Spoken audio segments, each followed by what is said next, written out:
For anyone who might be interested, I've been working with Stephen Hancock and Evan Royalty, the creators of the SCP films, to bring you a fan film based on the Stalker video game franchise. Before it releases on YouTube, we are doing a limited theater tour throughout August and the first week of September. We're going to be hitting Brooklyn, Tampa, LA, and Dallas in that order. So if you want to get in on the tour, show up, meet the cast and crew, watch the movie, and meet me, then you can do that at x1entertainment.com/stalker tour, which hopefully there will be a link for in the description somewhere. Thank you all so much for the support you've shown the film up until this point. Thank you all for being amazing enough to allow me to follow my silly little movie making dreams like this. And thank you so much to my friends for allowing me to invade the podcast for my ad spot. I appreciate it. But if you want to get in on that tour before it shows up on YouTube, check it out at the link in the description. Thank you so much for everything.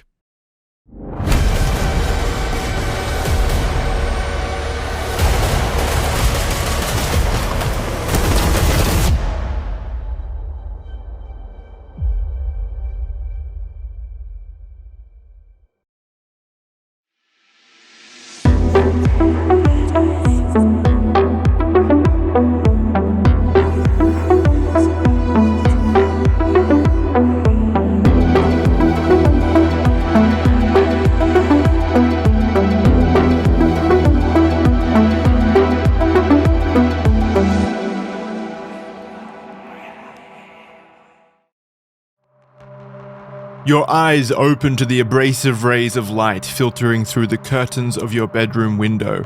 Why did you position your bed in such a way that the sun beams directly into your eyes while you're trying to sleep in the morning, you wonder for the upteenth time that week? You turn the other way, attempting to ignore the nagging brightness of the daytime, but fail as you failed a million times before. You sit up in the bed, fully ready to accept the 3 hours of sleep as the only sleep you were destined to have, when you notice something. An incessant feeling behind your eyes, like a wriggling parasite constricting around the circumference of your skull from inside. A headache. No, the constriction tightens more tense still and you find your vision blurring. A migraine. Unfortunately, a regular occurrence that has haunted you chronically for many years now. With the frequency of the headaches you've been experiencing, you've done the responsible thing and prepared a tray of easements right next to your bed for the very occasion. Instinctively, your hand reaches over to a bottle, and you grip it as tight as the growing feeling itself grips the temple of your head, promising to squeeze you until you pop. Salvation lies in the bottle, but there is just one final hurdle to cross before you begin on the path to eventual relief. You pop the bottle open and dump a pair of pills into your palm. You throw them into your mouth and close your eyes. Now begins the hard part. The part that separates the men from the boys. You muster up the mental fortitude to push yourself to take the sacred act, and then you bite down, hard, with all your strength. The tablet breaks down immediately and you feel the taste of hard, burning medicine flood your mouth before you are able to finally swallow the contents. You are Jackson Clarke, a man incapable of swallowing pills whole without chewing. And this is the red thread. A beautiful twist. Yeah, Jackson can't take pills. He's like actually a 4-year-old. So if there's a pill, he has to bite it in half so that way the medicine floods his throat. No, Jackson, no. No, buddy. I do. I can't swallow. I'm incapable of swallowing pills. I've tried so many times. Why? We've talked about like it a with lot. Water? Yeah, Like you with can't, anything. like- I've tried everything. I genuinely have tried like orange juice. I've tried like eating at the same time. I know like I'm a something dog. you haven't tried though. Try it with thick water. If you do it with thick water, I actually bet it'll work. I feel like I'll drown myself somehow. I'll like actually die. I feel like What the fuck? The point My of throat's thick just not water is for built people for who it. can't swallow. It's literally made so you can drink water when you can't. Hold on, what do you mean you can't? Do you mean that like you put the pills in your mouth, you drink water, and when you swallow, like your throat just like stops it, like closes Yeah. off? it's literally like some kind of mental hang up that like forces my throat closed and it just won't go down. I don't know what it is, but it's like it's been there since I was a child. And I try like continuously, like throughout the years, I've tried different tactics. I've tried the same tactics over and over again, tricking myself into thinking it'll work this time. But I don't know if I can continue working on this podcast with you in good faith. Like, why. It's cool. I'm like a X-Men mutant. Mr. No Swallow, yeah. Yeah, he shows up to Professor X's school. What's your ability? I cannot swallow any pill. And he's just stunned like, my God, we found him. We need a guy like you. Cerebro could never locate you. Yeah, that way if we're ever lined up to be executed and like they make you take a cyanide capsule, you'll be the sole survivor. Until they shoot me in the head, yeah. Until they shoot you in the head. But by then you'll be long gone. Yes, but okay, so you're probably wondering why, like, what kind of relevancy that intro had to do with absolutely anything in this episode, and it is primarily because of just pills in general. Tylenol. We're talking about Tylenol, the Tylenol Murders of the early 1980s, where a bunch of people mysteriously died without any connection to one another. Well, the only connection being that of they all had taken Tylenol pills at some point earlier in the day due to headaches. So it's a very interesting case with a lot of unanswered questions still to this day that had enormous ramifications on how food packaging was handled from that point on. But it's a terrifying case. It's absolutely terrifying. Because, like, I mean, you could guess what motive might have been, but the idea of just, like, random acts of violence to this degree, it's horrifying. It could have been anyone. It could have literally been anyone. And there was no kind of consideration for targets to what I could say. I mean, there could have been a target, but, you know, like, you're wildly sending out contaminated goods into the general public, and you had no kind of idea of how many people would be taking those pills. Like the kill count could have been in like the tens of hundreds, surely. Absolutely. Yeah. Just an enormously scary situation. Charlie, do you know anything about this? No, everything about this, actually. It's the main reason why that old trend where you lick ice cream things and put them back is an actual like felony.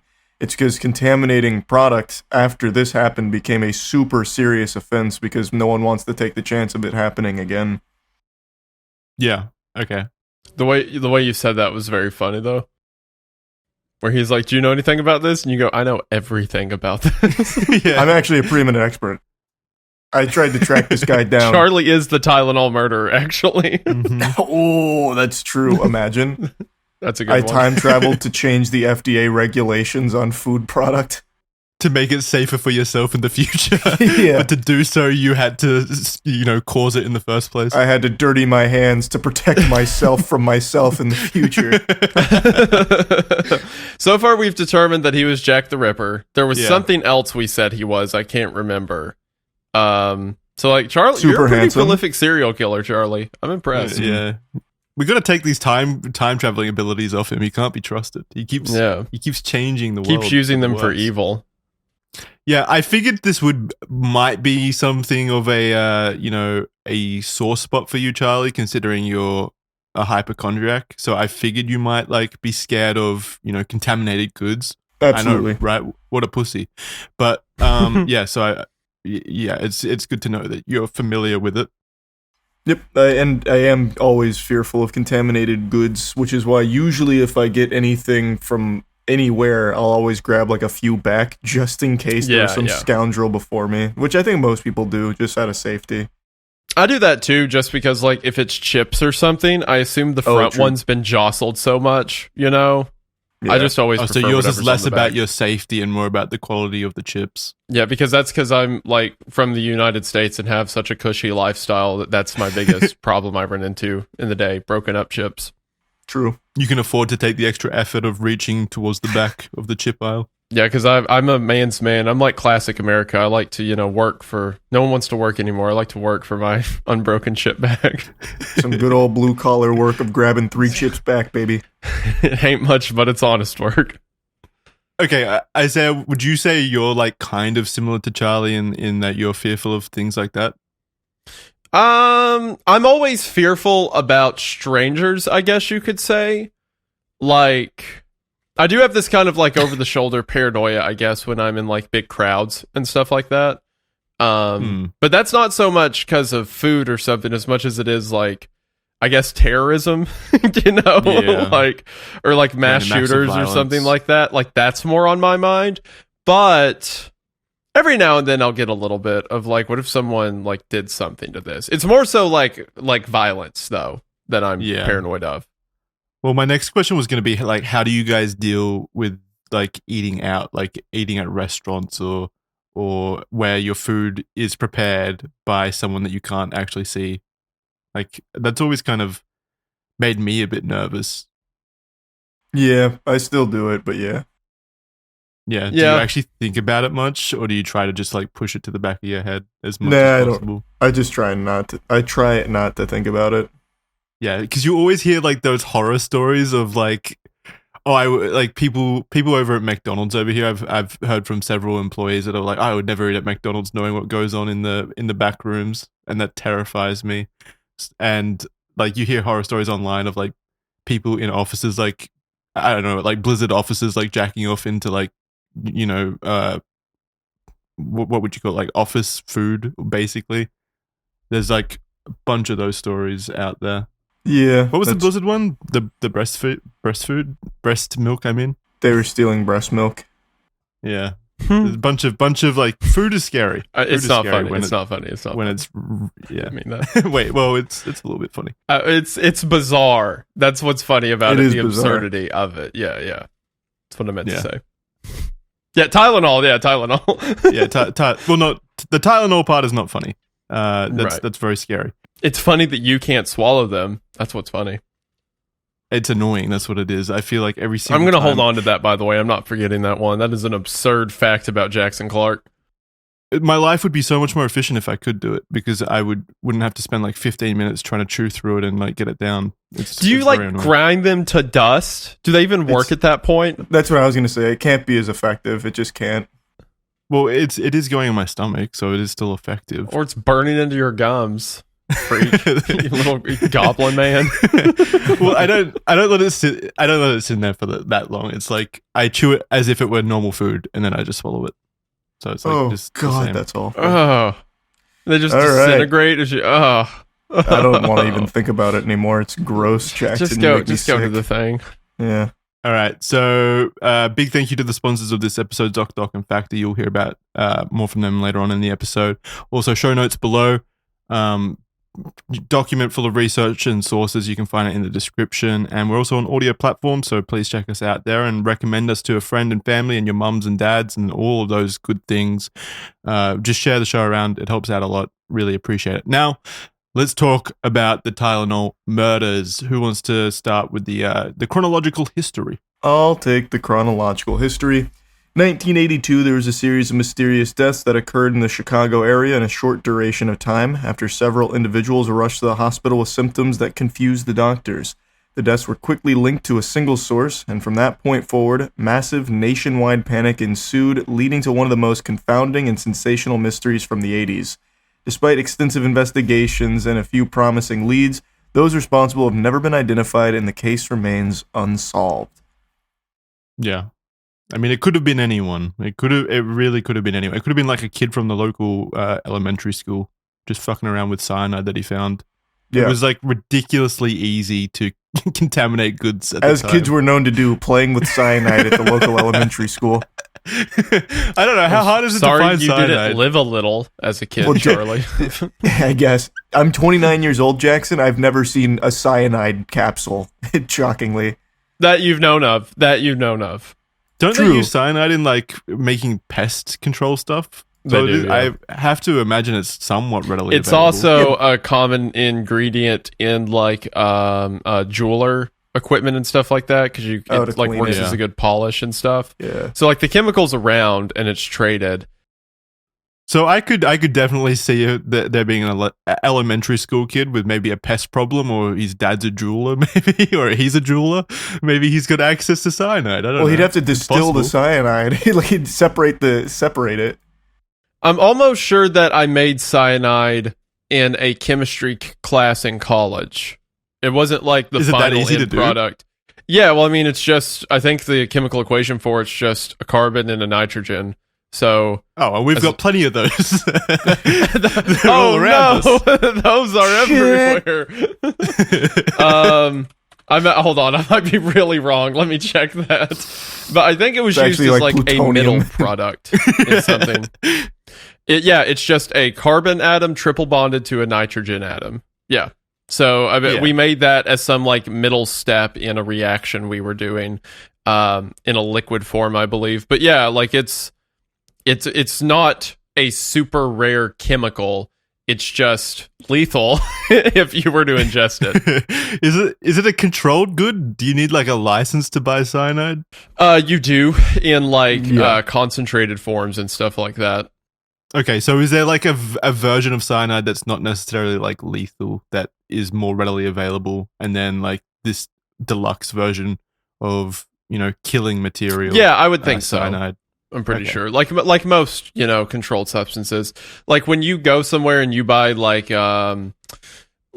bleach or something, right? That's like a heavily diluted form from like the raw ingredients that you would use to make like mustard gas at large levels. Yeah. Okay. And they use cyanide in like a bunch of like actual like cyanide tablets and stuff like that in order to actually kill like spies and stuff. That's where I know cyanide from. Right. So there you go. That's the spirit. What was I saying? So our first victim was Mary Kellerman. On September the 29th, 12-year-old Mary Kellerman woke up before the sunrise on a Wednesday morning with a head cold and sore throat. She made her way to her parents, Denise and Jenna, who decided to help. Dennis and Jenna. I was about to be like, wow, this is incredibly progressive for the 1980s. I thought you were like way more like knowledgeable about this case than I was, and I like may have made a mistake, and I thought you were saying his name was like French or something. Like was it French? You may not know this, but no, Denise being a girl's name, of course. Jackson's committing LGBT erasure on this famous story. No, not in this one. Straight washing them to Dennis. I like how you say not in this one, implying you do it in other episodes. She made her way to her parents, Dennis and Jenna, who decided to help to keep her home from school. They gave her 2 extra strength Tylenol tablets that they had bought the day before to help her feel better. Minutes later, Mary was heard making her way to the bathroom, closing the door behind her. Nothing seemed out of ordinary until her father heard a loud bang. Dennis rushed to the bathroom to check on his daughter, but received no response. Opening the door, he found Mary laying on the floor, violently shaking and entirely unresponsive. Dennis and Jenna quickly called 911, and Mary was rushed to Alexian Brothers Medical Center in Elk Grove Village, but it was too late. Mary was pronounced dead by 7 a.m. that very morning. Mary was extremely young and had no prior symptoms that would explain her death. Investigators went to her home to question her parents, but nothing seemed abnormal at all. The paramedics that took her to the hospital had taken with them the Tylenol that Mary had ingested earlier before, but no one yet suspected that this could have been the reason Mary fell so ill so quickly. Doctors initially thought Mary might have just had an unexplained cardiac arrest. Man, what a tragic death. It's just so tragic girl. And terrifying. Just like so unlucky that like that tablet, because I don't think all the tablets in the bottles were also contaminated. I think a lot of them were, but there were still normal tablets in there. I think I remember reading that. They didn't replace the whole bottle. That would have been an unbelievably difficult task to get away with, because you'd easily have footage of, or at least knowledge, someone would have seen you emptying out like a whole bottle to replace every single one. Yeah. So extremely unlucky that, I mean, it's just unlucky all around, like so unlucky. And so sad. Also, at 7 a.m., she was pronounced dead. Cyanide works fast. That's so quick from her taking it to, passing away. Well, that's the reason it was used, like in your example, an unaliving pill, because it can ask questions to someone who just fell over as soon as you start, right? Yeah, I assume it just like literally burns your insides, right? I actually don't know how it works. I'm pretty sure it causes a reaction because the triple bond, it's something about the triple bonded nitrogen, I think, is so reactive that it begins to dissolve like other carbon molecules, i.e. cells in your body. I'm That pretty just sure sounds like that a works. fancy way of saying it burns away your insides. Yeah, but yours was very unintelligent sounding, Jackson. Yeah, that one was far more nuanced. That's that's what a college degree will get you. It binds to iron in cytochrome oxidase, which prevents cells from using oxygen and stops aerobic respiration. Oh, interesting. Okay, so it basically stops your cells from functioning. This prevents the body from producing ATP. So basically, it like causes your cells to stop fueling your body. That's pretty Stops interesting. them from moving, like you said, aerobics or something. No. So there's two different kinds of cell existence. There's aerobic respiration and anaerobic respiration. So what aerobic respiration means is that the cells within your body have to constantly be bringing in oxygen and like H2O and stuff to cause their series of machinery effectively to function that produces ATP, which is the fuel that moves cells within your body that keeps you alive, right? Okay. So if the cell is no longer able to produce ATP, then the cell doesn't get any fuel, which means the cell dies. And those cells are in your stomach, your heart, your blood vessels, your lungs, stuff like that. So effectively turns off the cells in your body very quickly. Yeah, okay, that makes sense. That's pretty cool. I'm so freaking stupid though. I thought you said aerobics, like the fucking cells are. Well, that's where the word aerobic comes from. You're not that stupid. Then That's where it comes from, because since the cell needs oxygen molecules and hydrogen molecules to go about their functions, then that's why we as living creatures have to take in air, because we need our cells to have the oxygen to continue to run, which is why breathing in and stuff is called aerobics, because the cells are aerobic. So you're right. Okay. By cause and effect. We got to the bottom of the etymology of the word aerobics, which is what everyone was waiting for. As opposed to anaerobic cells that don't need oxygen. I love that people show up to these episodes and just get inundated with the most obtuse, out of place, like left field facts possible. Like the etymology of the word aerobics. My biology dropout has to help me somewhere, okay? Oh no, I think that's great. Now, baby. That think pretend that degree, is that great. spot on the wall where a degree could have been, is coming into play right now, okay? Sorry, I'm not a college boy like Charlie over here, but some of us make do in the middle of a Red Thread episode. Yeah, well, how can you apply your college degree to this episode, Charlie, huh? Well, using what I know about human sciences, I can tell you cyanide's very bad for the human body. Oh, actually, your degree probably would be useful in this a little bit. That is an exercise science answer for sure. Yep. If you're taking cyanide, it's going to inhibit your ability to perform in the gym. So, I do a bunch of exercise science majors in college, and that's exactly what they sound like. That's accurate. Can you factor cyanide into my nutrition plan, please? I need to make this work somehow. We can microdose you with cyanide so you can be immune to it. It makes you even stronger due to the cell's aerobics. Dude, hold on. I googled how fast does cyanide kill, and the entire page became a suicide hotline link. Yeah. Like it's like help is available. Surely there are surely that isn't actually like a route people choose, cyanide, because that has to be like one of the most painful ways. It's not peaceful death. Yeah.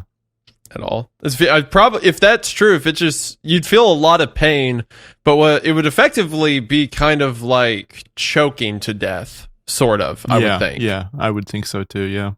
And that would make sense with the convulsions on the floor that the victims experienced. So the next one comes from Adam Janus. Postal worker 27-year-old Adam Janus also woke up on the 29th of September unwell. He called in sick and made his way to the Jewel Osco store in Arlington Heights, Chicago at 11 a.m., where he bought some extra-strength Tylenol to help relieve his symptoms. Walking around the grocery store with his children, he also picked up a bouquet of flowers for his wife. Are you alright there? I'm sorry, I hiccup while drinking coffee. Started choking, but I did not mean to be that dramatic. I apologize. I thought you were choking up over how sweet that is, that like he was buying flowers for his wife. Sounds like a sweet man. Yeah, that's what I meant to say. Yeah. When he returned home, he made some lunch for his kids when he took the 2 Tylenol and began to make his way to bed. Like Mary Kellerman, within minutes, Adam fell to the floor and started to convulse. In later interviews, his daughter, Cassia, who was 4 years old at the time, recalls her mother screaming for help above her unresponsive father. Extremely traumatic experience, you could imagine. They called 911, who quickly took Adam to the Northwest Community Hospital, who immediately got into action trying to resuscitate him. But again, it was unfortunately too late, and Adam Janus was officially pronounced dead at 3:15 p.m. Doctors were unsure about what happened with Adam and initially thought that it may have been a heart attack. Unfortunately, the tragedy that the family would suffer would not end with Adam alone, and more was sadly to come. Like, again, I mean, I'm going to continue to harp on how unlucky these individuals were, but the Janus family, I couldn't believe the level of like bad luck they had, because Adam's family went back to his house to recoup and mourn over Adam's death. It was 5 p.m. and they were all exhausted from the day's events. Adam's younger brother Stanley and his new wife Teresa had joined the rest of the family. They had all been crying so much that they both felt unwell, and of course, headaches are a symptom of grief. So of course, you're crying that much, your body is like crying out in pain. Basically, you're stressed beyond belief. You get a headache naturally. So they had a headache. They spotted a bottle of extra strength Tylenol out on the bench from when Adam had taken some earlier before. Stanley grabbed the bottle and took a dose first, followed by Teresa minutes later. Shortly after, Stanley began to clutch his chest, collapsing to the ground in the kitchen. They called 911, who quickly responded, and they began to try and resuscitate Stanley when Teresa suddenly also collapsed to the floor. 8 paramedics arrived at the Janus house, working to stabilize Teresa and Stanley as the rest of the family watched on in horror. Like, Man. I can't imagine how confusing that day must have been to like the family members. Like, you lose your dad in a tragic event that you witnessed. You get home and everyone's trying to like support each other, and then it happens 2 more times right in front of you. Like, actual nightmare fuel. Yeah, this one in particular led me to believe that maybe they did actually replace the entire bottle with cyanide because, or at least a majority. Yeah, because that is unbelievably unlikely that if he just slipped in like maybe 2 or 3 tablets, whoever was responsible, slipped in like 2 or 3 tablets, it would be crazy that all of them were consumed from this one bottle. Yeah, so I think from what I remember reading, there were definitely different types of tablets or pills, contaminated and uncontaminated in the bottles. So it's not all of them, not all of them were replaced, but also I don't think it was some small amount of pills that were put in there. It was probably like some odds, like 70% were contaminated and the rest weren't, maybe. I'm not sure the direct Which numbers. is super weird to think about, because like I mentioned in the beginning, replacing the whole bottle would be very hard to do without getting caught. Someone would absolutely see somebody like overturning a Tylenol bottle in the aisle or something. Though I guess what they could have done is buy the Tylenol bottles, take them home, empty them out, and bring them back, which is another theory. Yeah. But I don't know. That's also a lot of cyanide. Like, that's a lot. So the pill containers, the Tylenol came from different stores. So I think this was obviously a concerted effort. And I think if you're going to go through that effort, you're probably not doing it in the store aisles, probably, right? You're not contaminating them in the store aisles. I'm sure you have it in here, but some of the research they were doing was checking the security camera footage for anyone that was doing it in the store aisles. And one of their suspects was someone that lingered around the Tylenol aisle for quite a while. I remember that one. Okay. Yeah. At least I think that I could be misremembering, but I'm pretty sure that was one of their suspects, because they had like information or some kind of like evidence that they were standing around like hovering the like where the Tylenol was for an extended period of time. The doctor who had looked after Adam at the Northwest Community Hospital got an alert that the Janus family were on their way back in. Trying to think logically, he thought maybe Adam's parents were so overcome with grief that they were having heart troubles, but was confused when he heard that it was actually Stanley and Teresa who had the exact same symptoms as Adam. Unfortunately, Stanley died at 8:15 p.m. that evening, and Teresa was put into a coma, where she would later be taken off life support on October 1st. Adam's wife and kids were immediately put into quarantine at the hospital, as the officials immediately suspected something in their home was causing the deaths. Investigators went to the family home and began to go through everything: the flowers that had been bought earlier that day, food in their kitchen, coffee grounds, absolutely everything.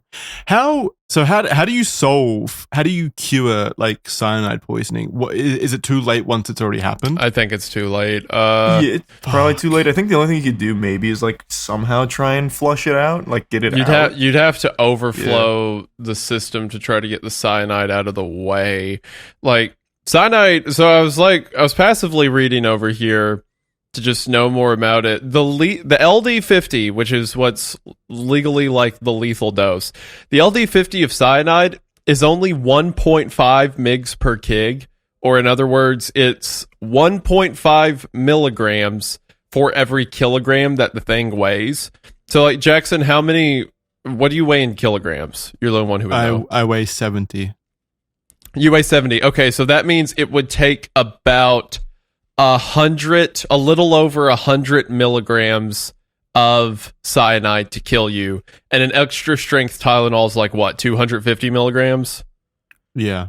So you're consuming 2.5 times your lethal dose with one pill. Yeah, I think it's Good luck. an even stronger concentration though, because I did read reports that like it was the strength of the cyanide in the pills was something like 10 times or even 100 times. Oh god, yeah. So you're taking like an elephant's dose of lethal cyanide with one of those pills, which means that it's probably not something that's going to be flushed out.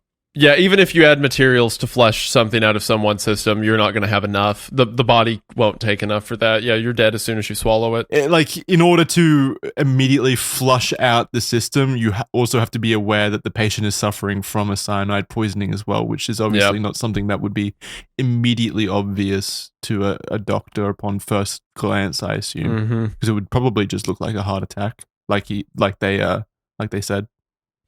Man. Terrifying. Like as soon as you swallow it, you're gone. Because like cyanide kills quick within like 10 minutes. So it's not even enough time to really process what's happening, much less do something about it. Not that you could at that dose, you know? Horrifying death. So sad.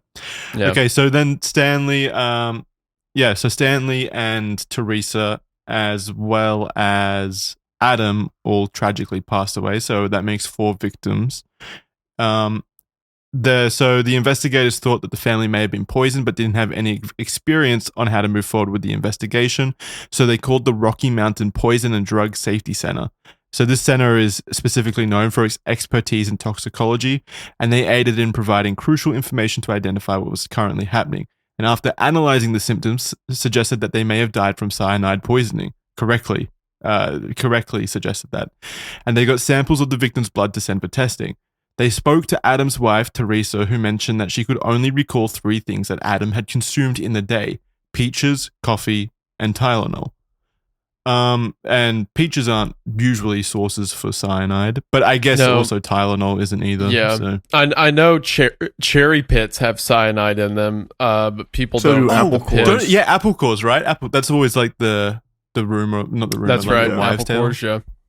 So I wonder, peach pits might, but it's not enough to be lethal, you know? Yeah, maybe. I don't know. I don't know nearly enough about obviously the Tylenol is the weird the weird thing out of the bunch. Peaches aren't lethal most of the time. Yeah. All right, before we move on to continuing along with the timeline, the chronological timeline, let's take a second to hear from the sponsors of this episode. Booking a doctor's appointment is way more effort than it needs to be, which is why I like ZocDoc so much. They make it super easy to book a highly rated doctor in your area, filtered with your preferences, with no hassle at all. ZocDoc is a free app and website where you can search and compare high-quality in-network doctors, choose the right one for your needs, and click to instantly book an appointment. they couldn't make it any easier if they tried. It's so easy. I've demoed the service in the past and highly recommend everyone use it if they need to book a doctor in the future, because it really is just the most accessible way and easiest way to find doctors and book them without having to go through an awkward phone call with a receptionist, or, you know, wait on hold while you're calling them up for 30 minutes or so waiting to get through to someone. We're talking about in-network appointments with more than 100,000 healthcare providers across every specialty, from mental health to dental health, eye care to skin care, and much more. Plus, ZocDoc appointments happen fast, typically within 24 to 72 hours, so you can get in there within the same day a lot of the times, which is just crazy. That's how easy it is and how efficient using ZocDoc is. And it's all free to use. There's no downside at all. So if I needed a doctor, I'd absolutely use ZocDoc, and I recommend everyone check it out. Stop putting off those doctor's appointments and go to ZocDoc.com/redthread to find and instantly book a top-rated doctor today. That's ZocDoc.com/redthread, ZocDoc.com/redthread. Link will be in the description. Thank you to ZocDoc for sponsoring the show. Incredible service. Highly recommend it. I've said it a million times, but seriously, go check them out. I would be recommending it even if they didn't sponsor the episode. Now over to Isaiah for some more. Now that it's the summer, the last thing we want to do is spend all of our time inside. And because of that, it can be easy to buy unhealthy, inexpensive foods that you can just get at a drive-thru. But now, you can get the best of both worlds thanks to today's sponsor, Factor. That's because Factor delivers fresh, never frozen meals straight to your door. All of Factor's meals are crafted by gourmet chefs and then approved by dietitians. And their meals have something for everyone. Everything from calorie smart options to protein plus options to keto options. Their delicious meals can be ready in as little as 2 minutes. So no matter how busy you are or how much you want to get outside, you can never go wrong with Factor. You can get Factor for everything from breakfast to dessert, because every week they'll have 35 different meal options and over 60 different meal add-ons. Several of the Factor meals I've had are just as good, if not even more delicious, than its counterparts at fancy restaurants for only a fraction of the price. And again, not to mention, it's healthy as well, so you can not only feel confident about how good the food tastes, but how good it is for you on top of that. You can get as little or as much Factor as you need, as you can choose from between 6 to 18 Factor meals every week. And all you need to cook it is a microwave, and their meals are ready in as little as 2 minutes, and it's affordable, delicious. Pretty much whatever you decide to do with Factor, there's no way to go wrong. And right now is the best time to get in on this offer, because if you head to factormeals.com/redthread50 and use code redthread50, you'll get 50% off your first Factor box and 20% off your next Factor box.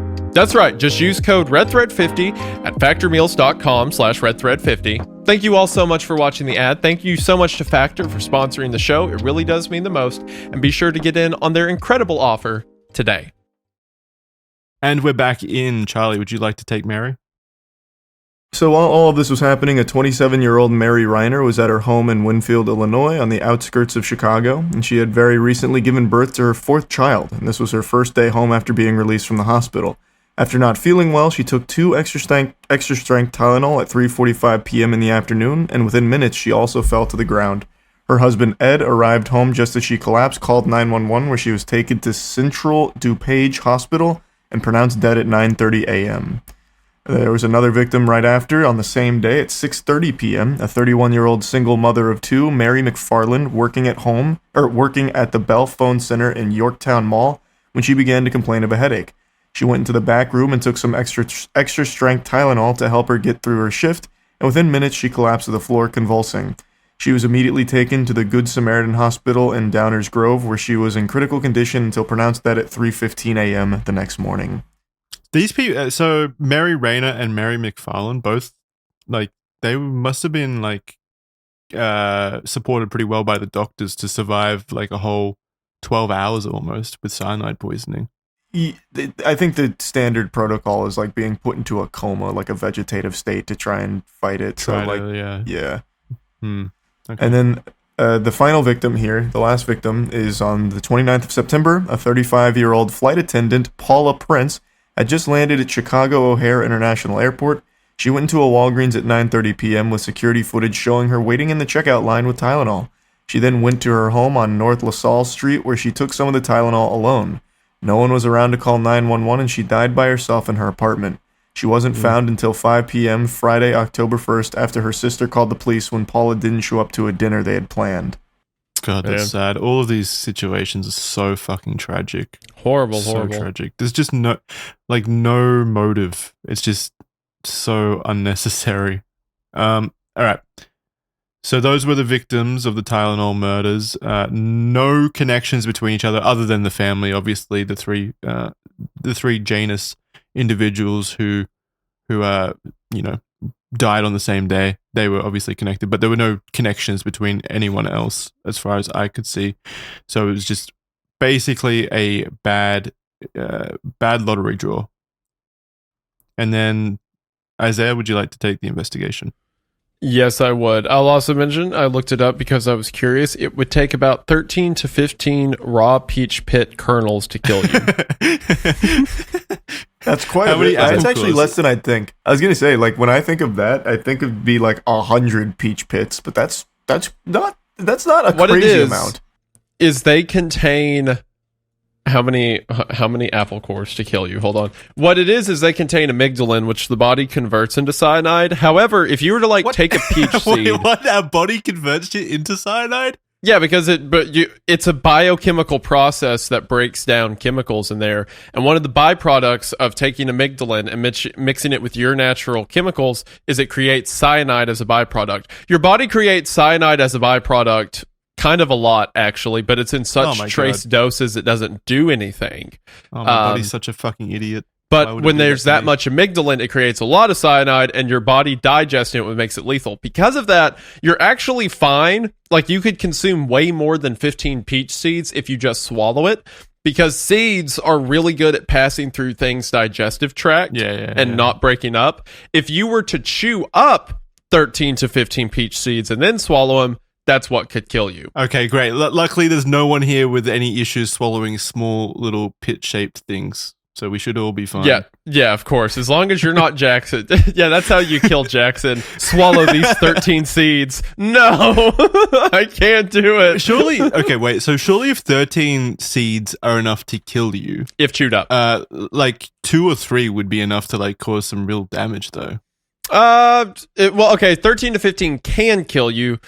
That's probably the LD50. I'd say you could take 5 and get kind of stomach upset. So it's actually a thing. Growing up around Appalachia, the kids would chew on peach twigs and stuff like that and get sick.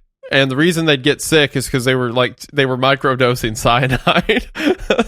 But there's stories of kids dying from chewing up seeds, like apple seeds and stuff like that. I'm assuming this is stupid, but I'm assuming there's no kind of natural tolerance you can build up to cyanide by chewing on the peach bits. So you can some toxins you can build up a tolerance because it's all about your body recognizing it. But where cyanide starves out the aerobic process, I would think what happens is when you consume cyanide, some of your cells die, but it's not enough that other cells can't fill in their place.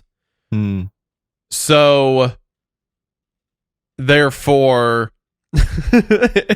I think those cells would just die and new ones would come in. I don't think you could build up a tolerance. Yeah, okay. Probably. Yeah. So I could be wrong on that. Wouldn't come in with the learned knowledge of the previous death. Exactly. Basically. Yeah. It'd be fresh. Hypothetically, new games. It would be new games on New Game Plus. But so, dude, imagine if you could have an immunity to cyanide though. Imagine the things you could do. All the peach pits you could eat for days. God, you'd be so strong. You'd be so strong. Invincible. Some emperor or Caesar or something had microdosed poison his whole life so that if anyone tried to assassinate him, they couldn't. And then he was being attacked by an enemy army and tried to poison himself to kill himself, and it didn't work. And he was brutally tortured and murdered. Is that a joke, or did that actually happen? That actually happened. I swear that actually happened. Well, according to the historical texts, and we can't trust those. According to the rule of two, the sacred text. So true.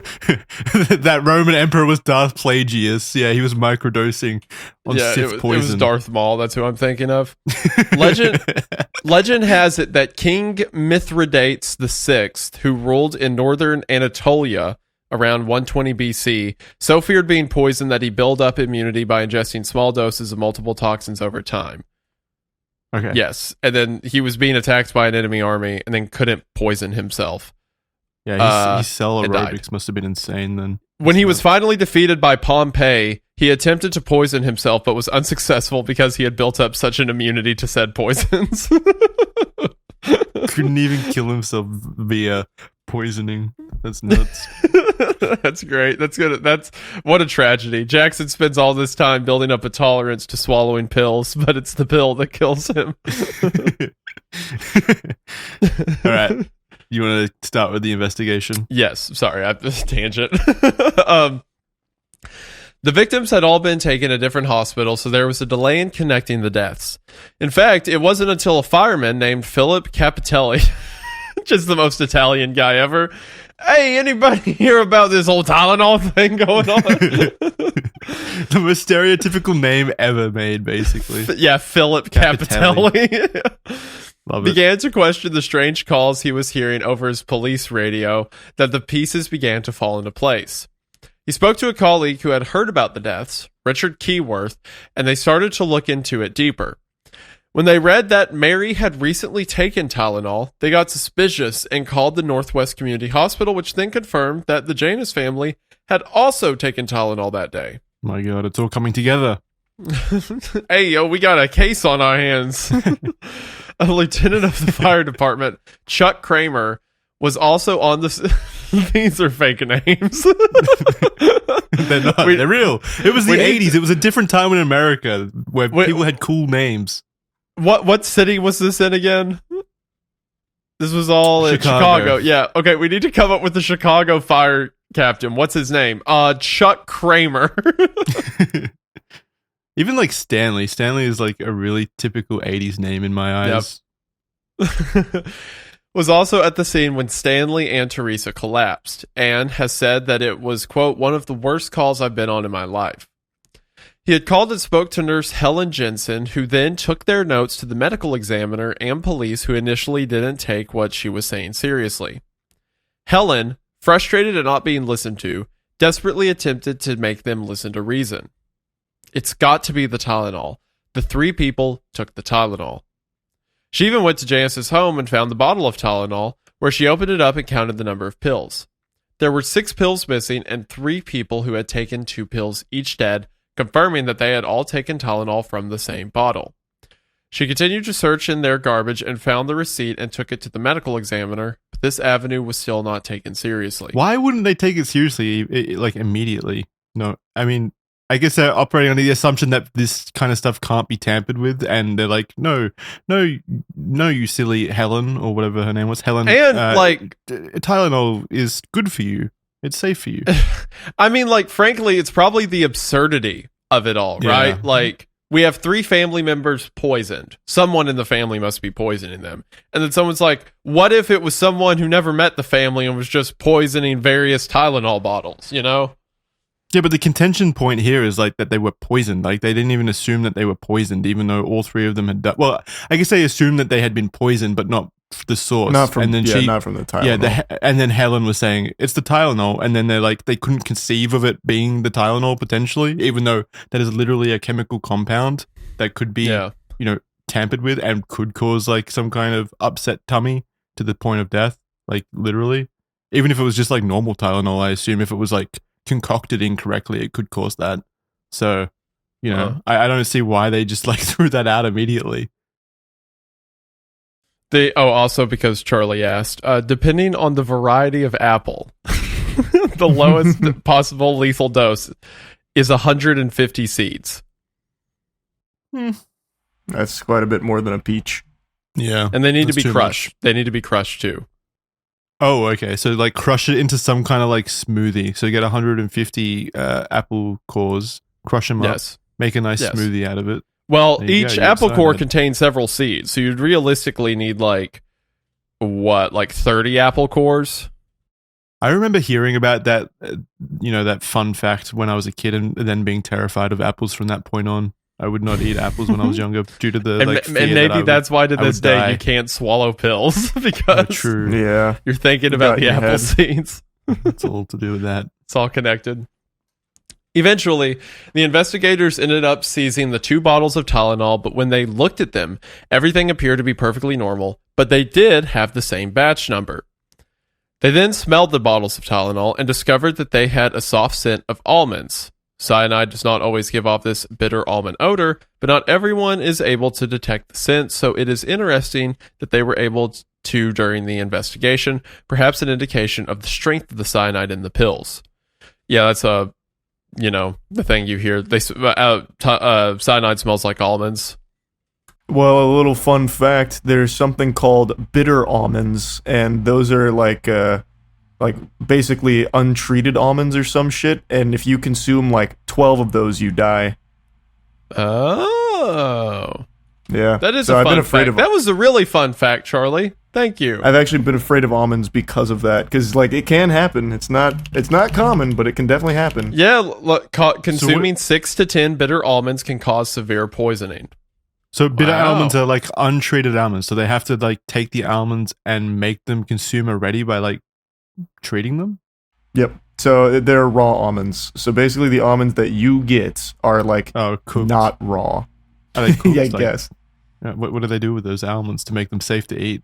I have no fucking clue. They put them through a chemical process that degrades the cyanide connection, I imagine. They give them the carbon and stern nitrogen. talking to. They say, don't hurt anyone out there, okay? You're going to make them grow up. A bad name. Yeah, well, almonds a bad name. 50 of them is like a confirmed lethal dose, regardless of age. The specific dose is, depending on the strain of almond, 0.5 to 3.5 mgs per kg. So, wow, 0.5 mgs to kg's a ton. So, like you said, you were 70 kgs. Jackson, why are we so hyper focused on me? Because you're Australian. I have no idea how many kgs I weigh. Oh, right. I have absolutely no idea. You're Australian. You're metric. So this. So you were just giving everyone an idea of like how much food they would need. I'm not saying that if someone also lives in Australia and comes across Jackson, this is the exact number of almonds that would be needed to kill him. Feed me 15 untreated almonds, and that'll do the job. If you're 70, that means you would only need to consume 35 milligrams of bitter almonds to die. Okay, great. Good to know. I'll try to consume under that. 35 milligrams is like nothing. Wow. That's wild. Just a lick, basically. Yeah, man, that's super lethal. Dang. All right, well, that's good to know. Wait, what is the most lethal compound then? Like the thing that you need the least amount of to kill? Like out of any compound? Yeah. Is it the one that the like Russians used to assassinate people on foreign soil? You mean that Novichok gas? Yeah, maybe, or something starting with S, like Saracen or something. Oh, you're talking about oh God, what is it? I know exactly what you're referring to. I can't remember now. I feel like I got it right. I think it's sarin. I think it's just sarin. Oh yeah, it's sarin. Yes. That's right. Sarin compound. Yeah. Sarin. Is that the most lethal? It might be. It's a nerve agent. Might be up there. Now I'm just interested. Yeah, we're just reading into like the okay. So botulinum toxin. Botulism. Yep. But botulinum toxin. You remember how the other things I've been reading are like 5 milligrams to kill, like 10 milligrams per kg to kill. Botulinum is 1.5 to 2 nanograms per kg. Ooh. Yeah, you want to know a fun fact about that toxin? It's what they use in Botox. Yeah, yep. That's why it works, because it like kills the cells. It like freezes them in your face. God, yeah, you want to know another fun fact about that toxin? You can get that from consuming poorly handled foods. So like, you know that old expression of don't eat a can that has a dent in it? It's because you can get botulism, and botulism is that toxic, or is that toxin, and it's fundamentally just going to kill you. Like, you can survive, Like there was a case of gas station nachos leading to like 8 or so cases of botulism, and a few of them actually pulled through after they were paralyzed for a few months. Wow. So but then it's less effective than cyanide. So in that instance, it is, yeah, because you consumed a lower amount of it than the cyanide. Right. Okay. It was in the nacho cheese. Avoid nacho cheese then. Avoid gas station nachos. Yeah. All right. Do you want to continue, Isaiah? Yeah, so just in case anyone needs to know, if you're at a like skin care clinic looking for botulism injections and Jackson Clarke walks in, you need about 100 nanograms to kill him dead. Well, how many facelifts do I need or breast implants? That's 0.01 milligrams.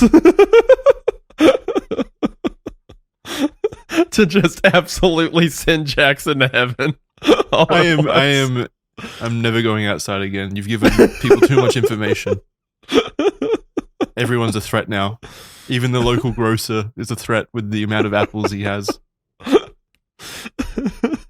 But I could read. Okay, hold on. I'm getting like autistic about this. I'll quit.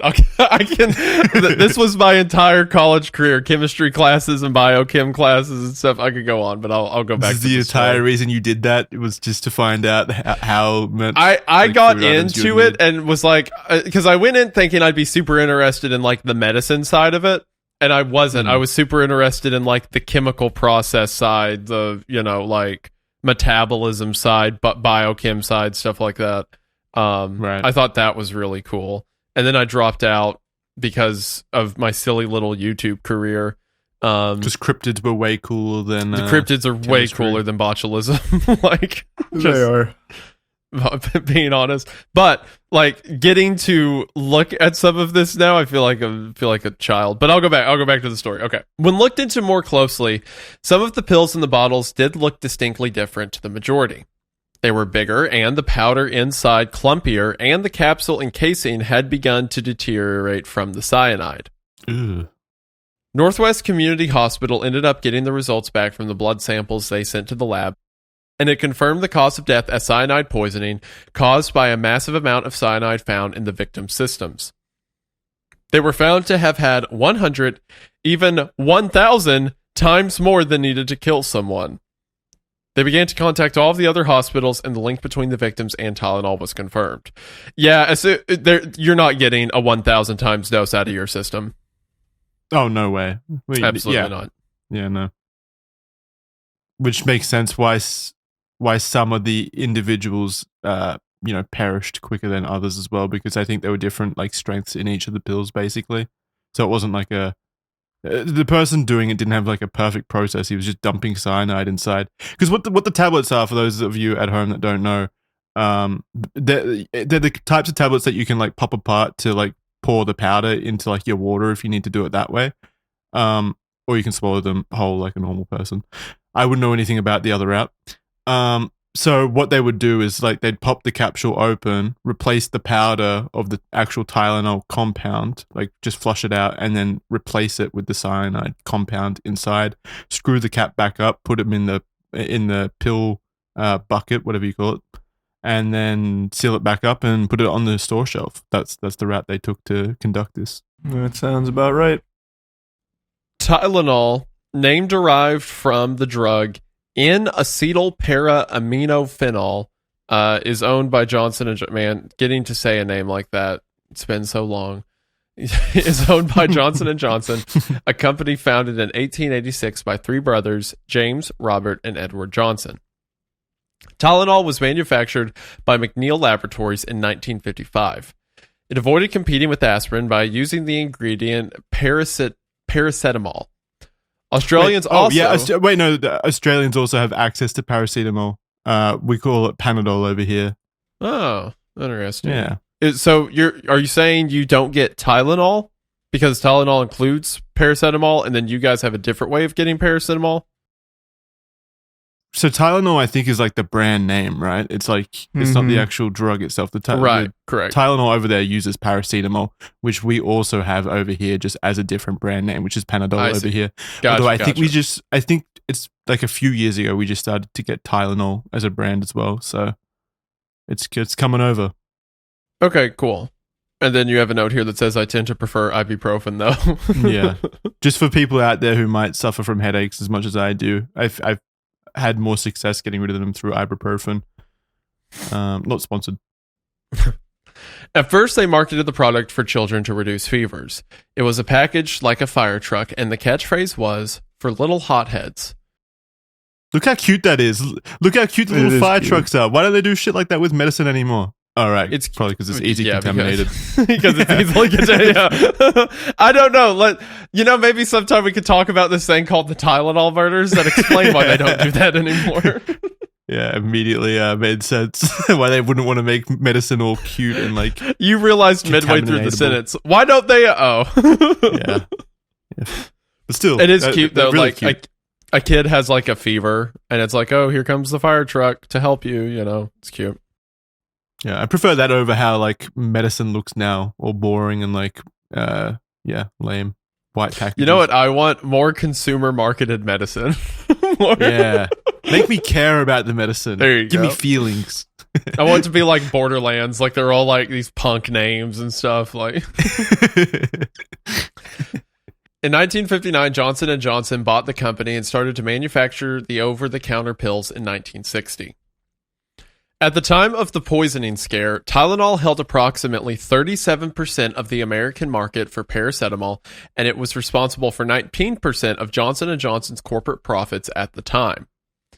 They were, by all metrics, the most trusted brand on the market, especially the gelatin capsules as they were easier to swallow.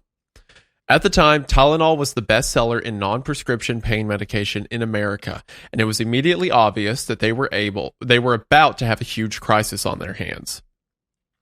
Johnson & Johnson's assistant director for public relations, Robert Andrews, later said that he had received a call from a news reporter in Chicago. He was told that a medical examiner had just done a press conference and warned the public that people had died from ingesting cyanide poison Tylenol. This was the first that they had been made aware of the incident, and they were forced into action from this point forward. Former chairman James Bork created a strategy team with seven important members of the business. They had two immediate important lines of thinking. First, the most important, how do we protect the people? And second, how do we protect the product? That's very generous of you to put their priorities in that order. Yeah, I mean, that's what they said. Sure. The cynic in me is like, yeah, right. Okay, sure. Word was spreading quickly about the deaths. Stores were removing either all Tylenol or the ones with the same batch number from their shelves. Police were driving around neighborhoods of Chicago with horns and speakers, alerting the community not to take Tylenol as it was responsible for what they knew at the time, 3 deaths, that being the deaths inside the Janus family. Charlie, how crazy. Just imagine this. Like back then, cops roaming the streets with megaphones, like shouting out, don't take Tylenol. Whatever you do, don't take Tylenol. Tylenol's bad for you. Flush out your Tylenol. And people just like complied. Like broadly speaking, everyone did what they said. I actually cannot imagine that happening in this day and age. Like I feel like people would be taking that Tylenol and like downing it because the I'll show you. To do the opposite. There would be viral Twitter threads about like, don't listen to them.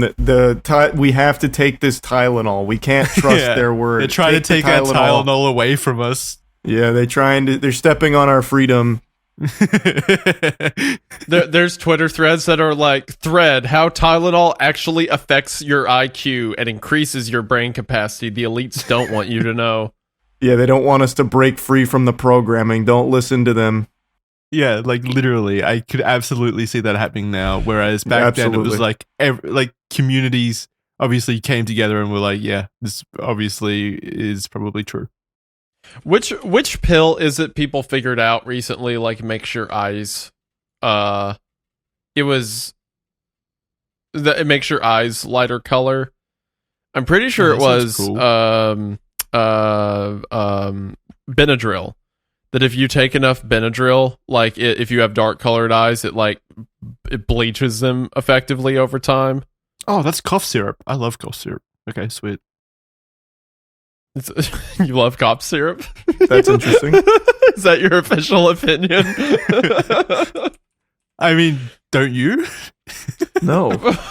What are you talking about? I thought Jackson just admitting to like doing lean on the show. Yeah, pretty much. Weirdo. I mean, I don't drink it for fun. It's just like if I have a cough, it tastes good. You know, people. Oh, you drink the liquid cough syrup, I see. Oh, is that something different? Yeah, usually an adult takes a pill. Oh, well then, yeah, no, I don't do that. I meant the liquid. People frequently drink cough syrup to like get high, right? Or like I'm a good man. I'm a good boy. I don't know anything about how people take drugs or anything like that. I don't do drugs at all. It's a benzo, right? I believe it's a benzo. So if you drink it, it makes you like super. I mean, not really high. More, it's like a depressant more than anything. It's like super drunk, basically. Drowsy. Yeah, I got addicted. I got addicted to Night Nurse, which I think is along the same lines. Jackson got addicted to lean. Night Nurse actually had a huge problem because of that. People like Jackson. People abusing it. It wasn't so much the feeling, it was the sleep that it gave me. It was like the most rested I had ever felt afterwards. So I don't know if it was like like an actual high or anything. It was just like I finally experienced sleep, which was really nice. It gave me a warm feeling. But yeah, I had to stop, obviously, in terms of using it whenever I'm sick, because it's probably not good for you. Jackson over here like, no, I'm crazy. I take a cough syrup all the time. Love it. Can't get enough. Yeah, that's my weak point. It's cough syrup. Yeah, it's full of dextro. That's great. Good job, dude. All right, where were we before I admit to any other cough syrup that I like to drink? People were justifiably sent into a panic. Poison control centers were struggling to keep up with the amount of calls that were coming in from people trying to get answers on if they were going to be okay or if their Tylenol bottle was affected. Over 90% of the American population knew about the Tylenol poisonings within the first week. The media and officials were very effective in ensuring the general public knew of the situation. Yeah, and then there's footage here. I'll make sure that it goes in the video of this episode. Footage of like police driving around alerting the community and stuff. Just very cool archive footage. Mm-hmm. Different time. Before nowadays, where it's like I actually took the forbidden Tylenol, and it actually makes your genitalia larger, and that's what the government wants to stop you from. Yeah. Well, the issue is like you get all your information now from the internet, or like you wouldn't have the police roaming around the streets, like yelling at you through megaphones anymore. It's all through the internet, and then obviously if you're on the internet, you're open to misinformation in general. So it's hard. Johnson & Johnson had originally warned not to take any Tylenol from the batch number MC2880, but as they started to hear about the other deaths, it was discovered that the bottle Mary Reiner had was a different batch, 1833MB, and then Paula Prince's bottle was 1801MA. They immediately warned the public not to take any Tylenol until the investigation into the tampering had been completed, even putting out paid advertisements telling people not to use any of their products. They halted all production and withdrew the capsules from every store in Chicago and the surrounding area. In doing this, they actually found 2 more contaminated bottles, which led them to order withdrawal of 31 million bottles across the entire country. Me. Holy shit. The entire process of recalling the product and reestablishing the brand later on cost Johnson & Johnson over $100 million, which is around $260 million in today's dollars. Overnight, their market share dropped to just 7%. Yeah, crazy. All over like 8 contaminated bottles in total, which is obviously they had no other option though, because I mean you can't just leave it out there. Yeah, who knows how many there are. I mean, it could be a guy at a factory, could be a guy at a packaging warehouse within Tylenol. They have no idea, right? Yeah. Well, wait. Due to the different batches that were contaminated, like there were different batch numbers that were contaminated, they very quickly ruled out that it wasn't something that happened at like a manufacturing level. It would need to happen at a consumer facing level, Gotcha. like someone picking it up from the stores themselves doing it, that because makes sense. obviously it came from a bunch of different factories. It wouldn't make sense. Yeah, that makes sense. After testing 10 million bottles, Johnson & Johnson found 50 lace pills from 8 bottles in total. 5 belonged to the victims, 2 had been bought and were unused, and 1 was an unsold bottle sent back. During this time, they set up an $1,800 line for... No, not an 1,800, a 1-800 line. Yeah. Now, do you think you're poisoned by cyanide? That'll be $1,800 to call. And we'll let you know if you are or not. They set up a 1-800 line for customers to call with questions regarding the safety of their products, and they also set up another line for the news and media, which would be updated daily with pre-recorded statements and messages about the ongoing investigation. They also offered a $100,000 reward for any information on who did it, although this has never been claimed. Yeah. So let's go over the theories. I'll take it. Theory time. The first theory is about a disgruntled Johnson & Johnson employee. The theory suggests that the Tylenol murders were committed by an employee with a grudge against the company or one of its suppliers. This person would have insider knowledge of the company's products and processes that could have poisoned the Tylenol capsules and act as revenge or sabotage. The methodical nature of the tampering involving putting cyanide into the capsules indicates a level of familiarity with pharmaceutical production and packaging that an employee might possess. There are endless motives for why an insane person who feels they were scorned by the company might have done this.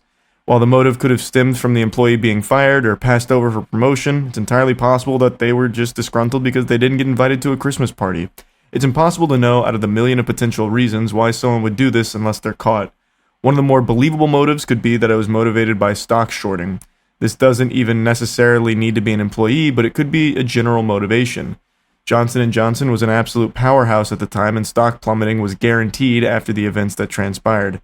The murderer could have been motivated by taking advantage of this fact. However, this would of course create a very obvious trace to investigators, and no one was found to have benefited from the stock disruption in this way. Which is a really smart way of looking at that. That's a very creative method of trying to identify who it could have been through that. Like, yeah, checking out like the who would benefit financially from... Yeah, like if anyone made a killing off the stock market during that dip. Yeah, which is why I think it's a dumb thing, like a dumb way of doing that anyway, because surely that's the first thing they would look at is like who benefits from Johnson & Johnson being, taken down to this degree. Following the poisonings, Johnson & Johnson and law enforcement conducted extensive interviews and background checks on numerous employees to identify anyone who might have had a motive for revenge. Despite this, no concrete evidence emerged linking any employee to the tampering, and there was no suspicious behavior or criminal history that could point to a potential suspect within the company. They also found no physical evidence such as cyanide or tampering equipment in possession of any Johnson & Johnson employee. One significant challenge to this theory is that tampering likely occurred at the retail level rather than during production or distribution. The bottles were purchased from various stores across the Chicago area, suggesting that the tampering happened after the products were already on the shelves. It's unlikely that it was a store employee as well, considering the bottles were purchased from different stores. Yeah, so it's it's hard. Your part about the stock market thing's funny. Could you imagine if like the day after all this comes out, some like random Joe invests $4 million? Yeah. How did they catch me? Impossible. Really just hated Johnson & Johnson, so they decided to like place a bet basically just for fun, and then the next day that happens, and then you find a suspect. Oh no! Wait! Wait, no, I didn't mean it. The next theory is James William Lewis for extortion. So here's a quote here saying... So this is from the extortion letter, yeah. Oh yeah, sorry, I meant from the extortion. The quote, "Gentlemen, as you can see, it is easy to place cyanide, both potassium and sodium, into capsules sitting on store shelves. And since the cyanide is inside the gelatin, it is easy to get buyers to swallow the bitter pill. Another beauty is that cyanide operates quickly. It takes so very little. And there will be no time to take countermeasures. If you don't mind the publicity of these little capsules, then do nothing. So far, I have spent less than $50 and it takes me less than 10 minutes per bottle. If you want to stop the killing, then wire $1 million to bank account 8449597 at Continental Illinois Bank, Chicago. Don't attempt to involve FBI or local Chicago authorities with this letter. A couple of phone calls by me will undo anything you can possibly do." Oh my God, he's too powerful. He's got the power of cyanide on his side. The writer of this letter was a man named James William Lewis. He had sent the letter to Johnson & Johnson right after the news broke of the deaths and recall. When he was arrested, he denied having any part in the deaths, even though he had owned a book about poison and his fingerprints were found on the page that talks specifically about cyanide. I mean, it's not funny, but it is also funny that he's this stupid. He admitted that he spent 3 days crafting the extortion letter and talked to the police on how he thought the killer most likely conducted the killings, buying bottles of Tylenol, adding cyanide to them, and returning to the store and putting them on the shelves for others to buy. While he admitted to writing the extortion letter, he said he never intended to collect the money. He said he wanted to embarrass his wife's former employer by having the money sent to the employer's bank account. God, this guy's a fucking imbecile. Just say it was just a prank. Like, literally the first example of it's just a prank, bro, basically. Today, we're going to be spiking 8 Tylenol bottles with cyanide. Let's see how prank Chicago my police wife's react. former employer. James William Lewis was certainly an interesting fellow with a long list of priors and eventual crimes under his belt. In 1979, he was charged in Kansas City, Missouri with the dismemberment and murder of Raymond West, who had hired Lewis as an accont. What the These heck? charges were dismissed because West's cause of death was not determined and some evidence was obtained illegally. What? This guy accidentally got in trouble? What? Yeah. This guy most likely dismembered and murdered this guy, but we obtained the evidence illegally, so he's free to go. That was that bad. That's so fucking ridiculous. He was also charged with 6 counts of mail fraud in 1981, where he used the name and background of a former tax client, unsure if it was Raymond West, to obtain 13 credit cards. Finally, Lewis was charged in 2004 with rape and kidnapping on a woman in Cambridge. Oh, well, that He was got jailed funny. for 3 years while awaiting trial, but prosecutors dismissed the charges on the day of his trial on the day his trial was to begin, as the victim refused to testify. Bro, lock this guy up. I don't care if he didn't do the murders. What the heck? He did get locked up for 20 years, not on that final charge. Oh, wait, no, I think it was like 10 years for the fraud stuff. What the heck? In the end, he wasn't found guilty for the murders, but was convicted of extortion and sentenced to 10 years in prison.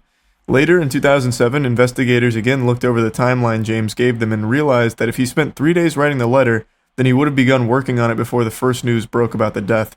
They took this information back to James, who recounted his timeline. Recanted. He dismissed his original timeline and gave them a new one. Changed his My mind. bad. Moving forward again to 2009, documents that were released from the Department of Justice showed that investigators thought that James was responsible for the Tylenol murders, but they simply didn't have enough evidence. He continued to deny any involvement and even submitted DNA samples and fingerprints to the authorities in 2010, which did not match any DNA on the bottles that contained the poison. James was never charged with the murder, and he passed away in July 2023. Helen Jensen, the nurse who was one of the first to piece together the connection between deaths and Tylenol tablets, firmly accepts that James William Lewis was the one responsible for it. Yeah, Also- I don't know. I mean, I think he's probably the most believable.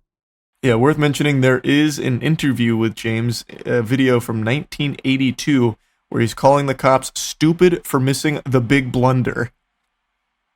So, I mean, he's got like a kind of history of being a bad person, obviously, and he was like, I don't know, would the person responsible for this really like try to extort the people in this way? I don't know. It feels like extremely stupid. this guy's insane. Yeah. He writes a letter saying that he did it and to send the money to this bank account. He gets arrested, and then he says the bank account was his wife's former employer. Yeah, so what happened there was his wife's former employer had basically scammed her and not paid her like her final severance check or something along those lines.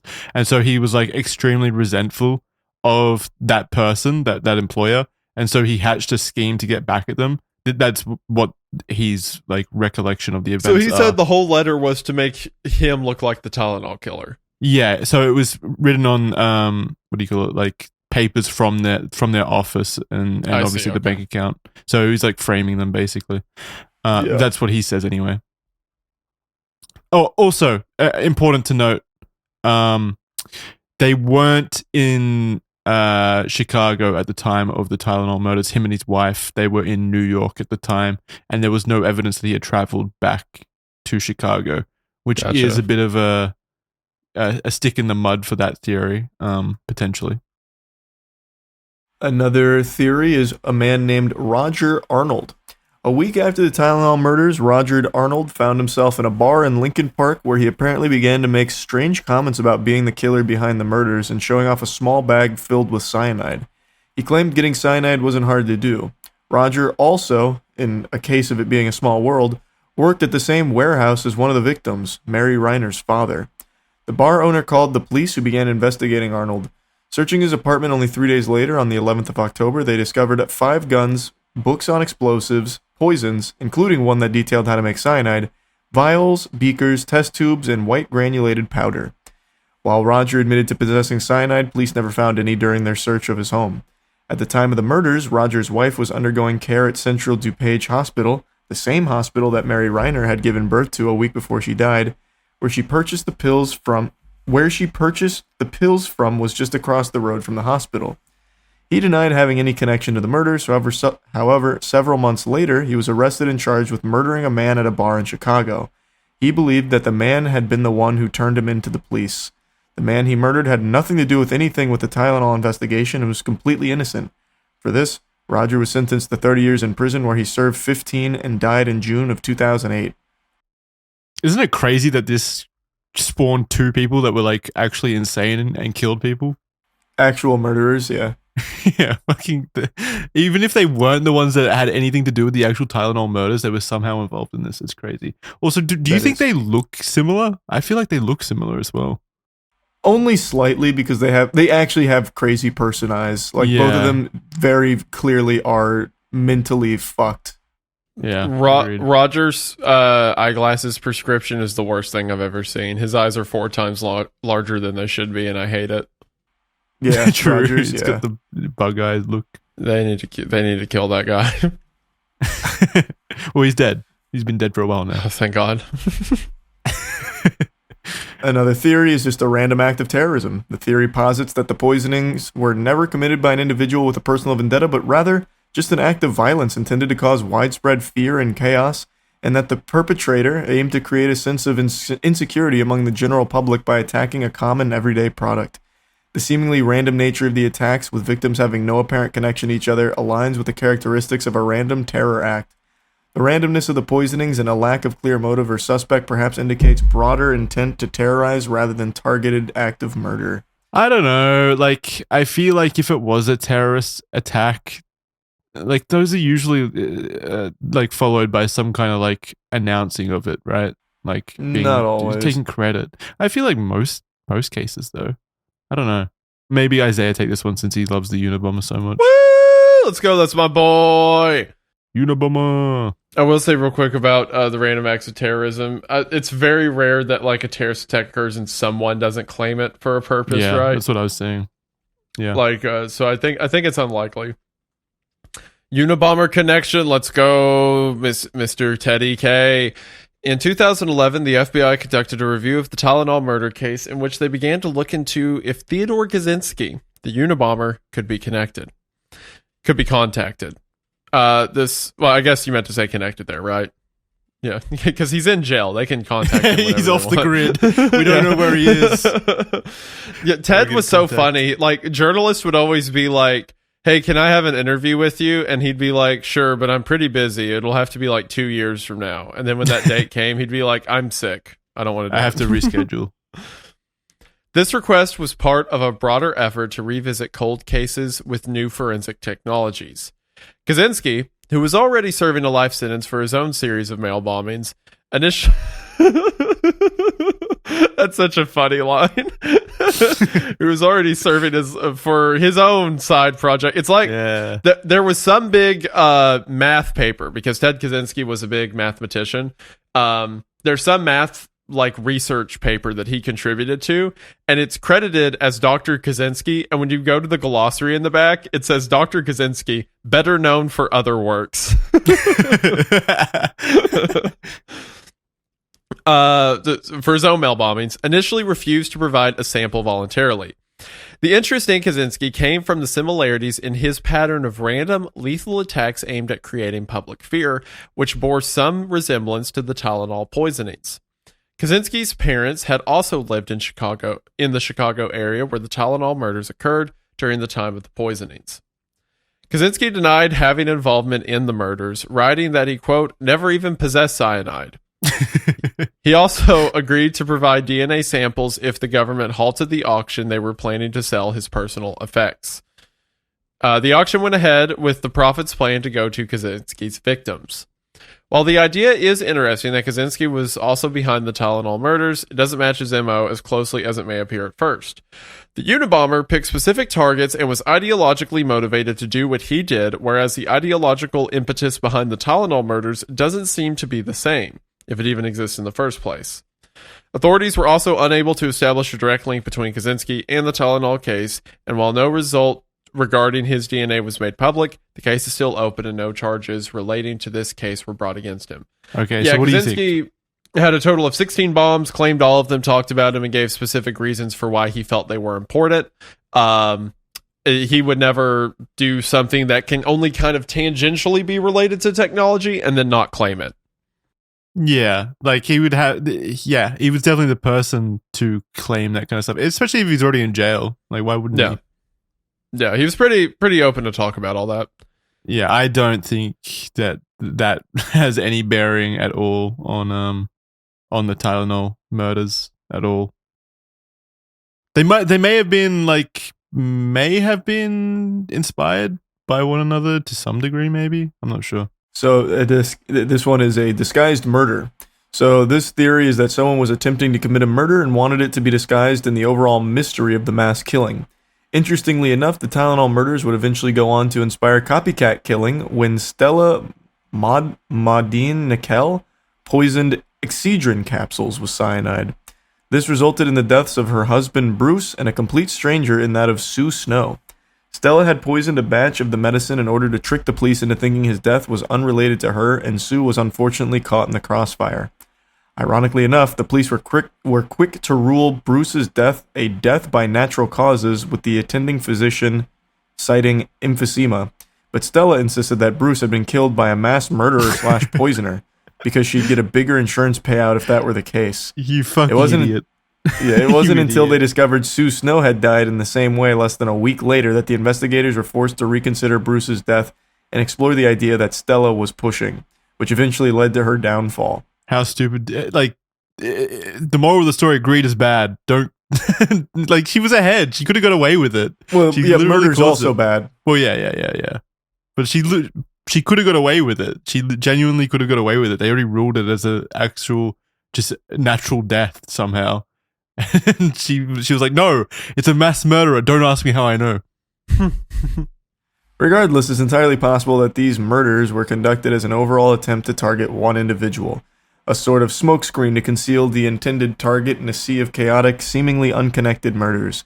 There were more bottles that went unused, so it's possible that the person they had intended to murder was lucky enough to avoid the bottle of contaminated pills, or potentially one of the victims in the murder was legitimately the target for reasons we may never know. It's definitely a compelling idea. I think that's probably possible, yeah, the most likely, if it's not some, like, I think it's either that or someone was randomly wanted to murder people, like, yeah, just cause chaos, random not necessarily like terrorism. I don't even think necessarily terrorism, just like a serial killer that wanted to kill people. It's kind of just it's the same. You're saying the same thing, just like a different way. It's a random act that someone committed because they're an evil fucking person. Do you think there's a distinction between those two things, Isaiah?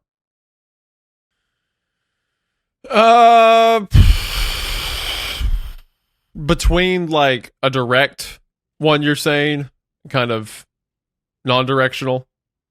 So no, a difference between like, how would you describe it? So the difference between it being like a terrorist attack or just wanting to kill indiscriminate people just because you're a serial killer. I feel like there's a difference there.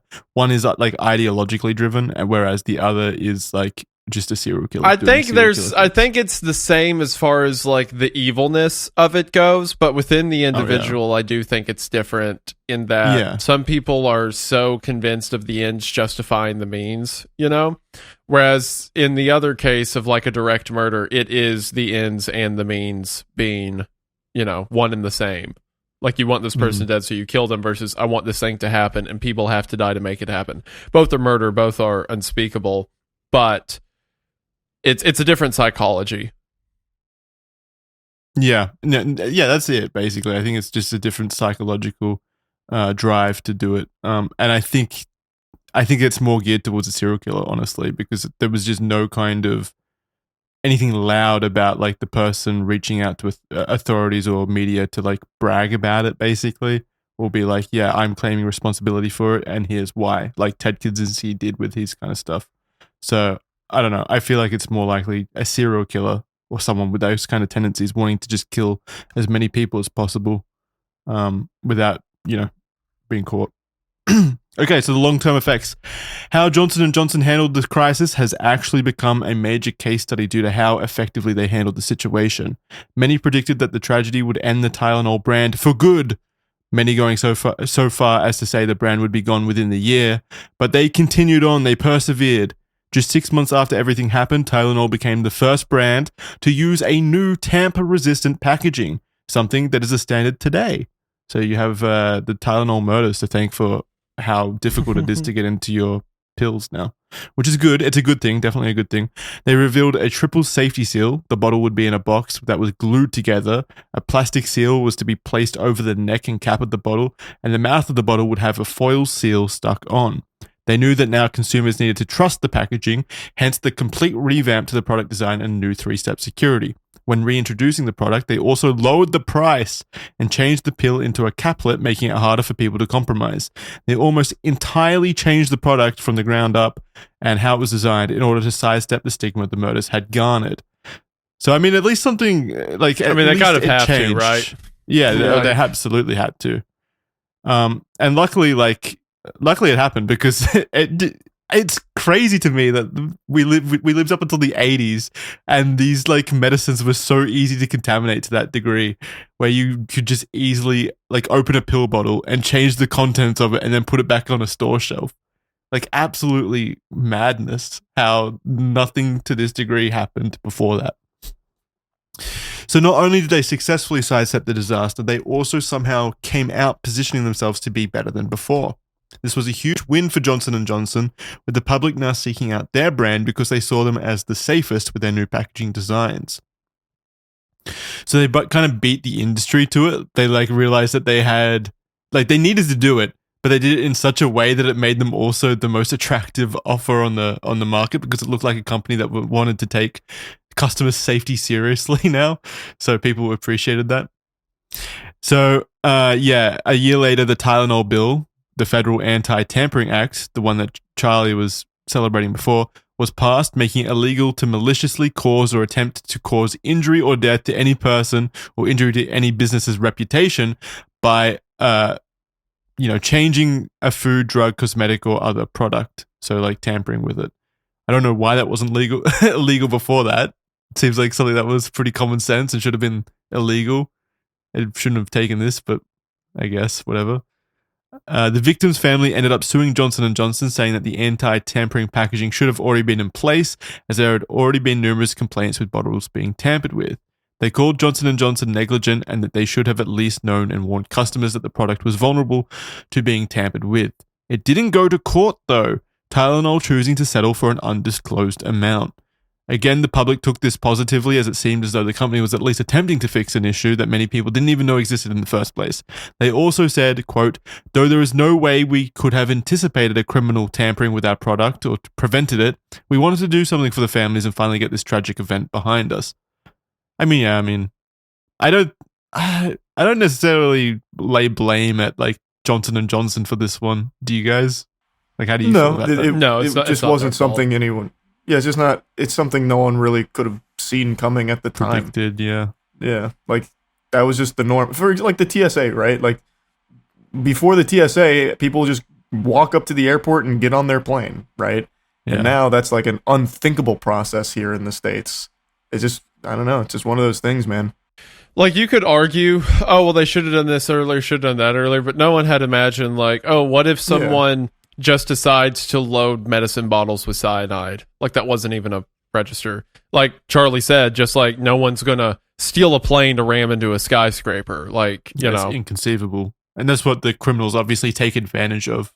Right now, I'm sure that happens. You know, like what if, say, a few months from now, someone uses like they blow up a gas station or something, right? And people are like, oh, well, it's kind of insane how easy it is to access huge amounts of gasoline at a pump or something like that, right? Yeah. And now we have to line up. We have to go through security checks to like drive into a gas station. Or it'll be like the way it is in New Jersey, or maybe it's Oregon. There's a couple states where someone has to pump for you. You can't do it yourself. Like, really? Yeah. Like, again, we don't know what to be afraid of until something happens. I would assume that's more to do with like theft, probably, right? Like people. I'd imagine. I'm pretty sure. Yeah. Yeah. Interesting. Yeah. It's. I wonder like how many things there are out there like that will change in 20 years due to some big event that's yet to come.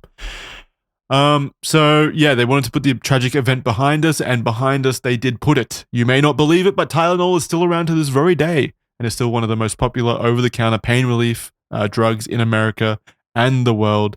Fun fact, it only came to Australia 3 years ago, so I'm still getting used to Tylenol. My body wasn't designed for it.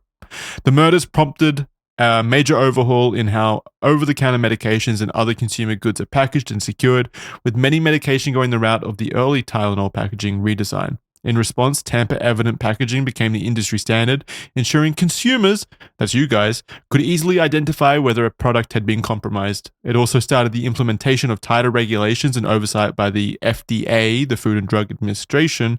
These changes not only restored public trust, but also set a global precedent for product safety, influencing packaging practices and regulatory policies worldwide.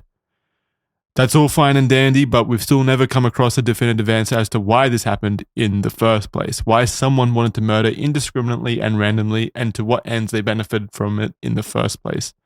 Due to the length of time since the event, it's incredibly unlikely that we'll ever know for sure, and the situation is just one of the many 80s cold cases that will still stand the test of time as one of the most bizarre mass murders ever committed. Yeah, I mean, kind of sad that we'll never know what actually caused this, but there's probably just a mass murderer, honestly. Like, that's my gut feeling. Yep. I don't think we know I don't think we even know the name of the suspect who did it, which is terrifying. Like, this guy, whoever it is, they show up, they, randomly kill like 5 people they've never met, and then they're never heard from again. Well, the thing that makes me think that it might have been James William Lewis, and a lot of people like connected to the case, like it said in the script, like the Department of Justice believed it was him to some degree. They just didn't have the evidence to back it up, but they believed it was him. The reason why I think it is most likely him, maybe, is because like it did stop.